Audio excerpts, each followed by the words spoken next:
$229 billion. That's roughly the cost of the 2022 FIFA World Cup in Qatar, the most expensive World Cup ever. That's more than 4 times the combined budget of every World Cup since 1990.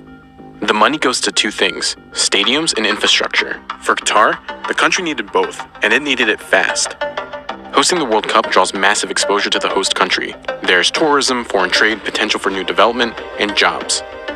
And this World Cup is expected to be the most watched ever. There's just one problem. Some host countries don't have the necessary infrastructure or stadiums to support the world's largest soccer tournament, and therefore leave the country in massive debt and constructions that serve little use after the fact. In Brasilia, they decide to build the opening match stadium, which has to be 60,000. That stadium, by the way, was supposed to cost $300 million. It ended up costing $900 million plus. The last time I looked, it was being used as a bus depot, place to store buses overnight. So does it pay to host the FIFA World Cup? And is risking the burden of debt worth the hopes for economic gains? The organization scores proposals off 2 main categories, infrastructure and commercial. 9 criteria are weighed by varying levels of importance, with stadiums being the most important. Requirements such as number of stadiums, capacity, hotels, government support, and transportation all play a vital role of who gets picked to be a host. Tax exemptions are another key consideration. Local governments essentially turn stadiums and venues related to the World Cup into tax-free zones.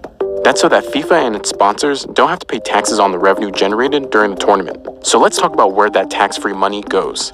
The 3 main moneymakers are broadcasting, ticketing, and marketing revenue. That all goes to the federation. FIFA pays for prizes, ticketing, and production. The only money given out to host countries are agreed funds to cover operations.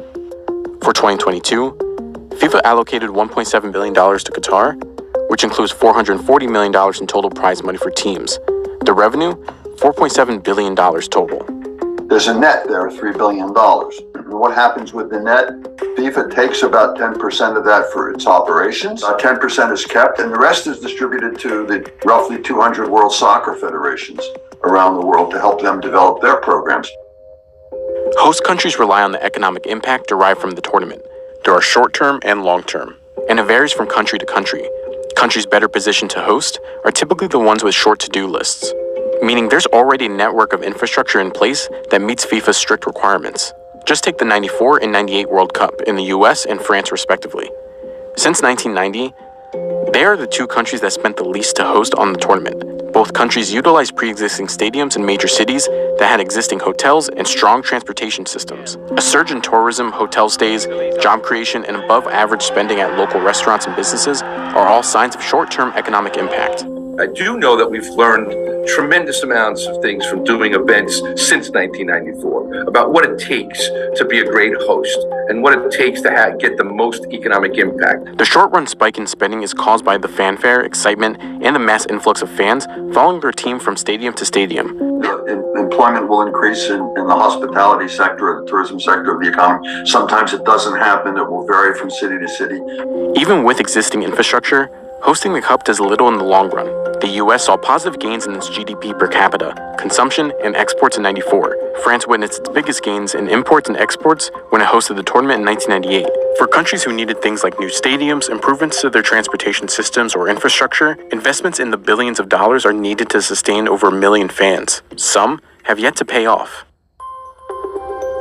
This is Manguinhos Stadium in Brasilia, Brazil. It was one of many state-of-the-art stadiums built for the World Cup to hold over 60,000 plus fans. In 2014, the Brazilian government budgeted $300 million for this stadium. It ended up costing nearly $1 billion. Now, it's used as a bus depot. This isn't unique to just Brazil. Countries like South Africa, over half the money spent on hosting went directly to costs associated with stadiums. They had allocated $225 million for stadiums. It ended up being $2 billion.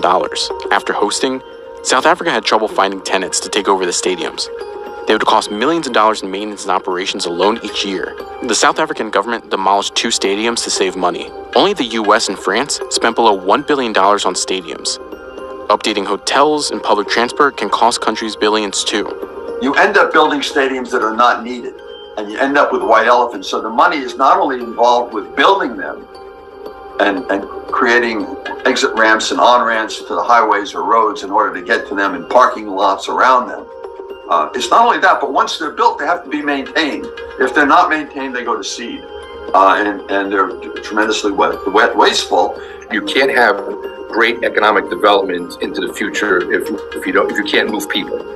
And so mobility is really a big part of that infrastructure. Moving goods, moving people, connectability, walkability, all those things mean so much. Brazil and Russia spent over $10 billion to host, using the mega event as justification for investing in its future. For Russia, its investment would reportedly bring in $31 billion over 10 years, though economists are wary that that figure will ever come to fruition. For Brazil, the exuberant spending to host back-to-back mega events, the 2014 World Cup and 2016 Summer Olympics, was an effort to showcase Brazil's transition to a now modernized economy on the world stage.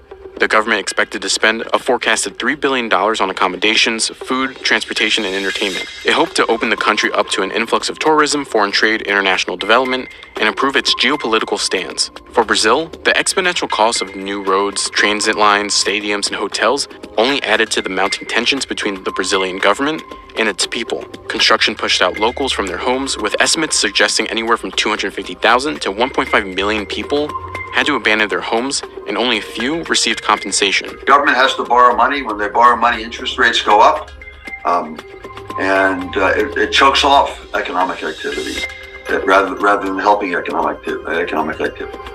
Funding for the World Cup's infrastructure reached to $11.6 billion. Nearly half of those proposed projects were never built. Protesters criticized both FIFA and the local government officials, advocating that funding would have been better allocated to the people rather than football stadiums. For the 2022 World Cup, Qatar has spent over a decade preparing for the tournament. It is estimated that expenditure is around $229 billion, and $500 million are spent per week to speed up production. The country needed to build from scratch. It needed stadiums, roads, trains, renovated airports, and hotels.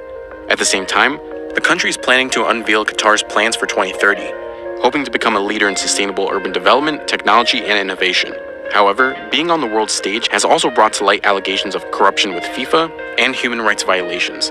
In 2015, 41 FIFA officials were indicted on corruption charges, stemming from bribery, racketeering, wire fraud, and money laundering. Some reports include bribes from Qatar officials to land the 2022 World Cup. In 2016, Amnesty International reported numerous human rights violations, stemming from the pressure the country was under to meet the 2022 deadline.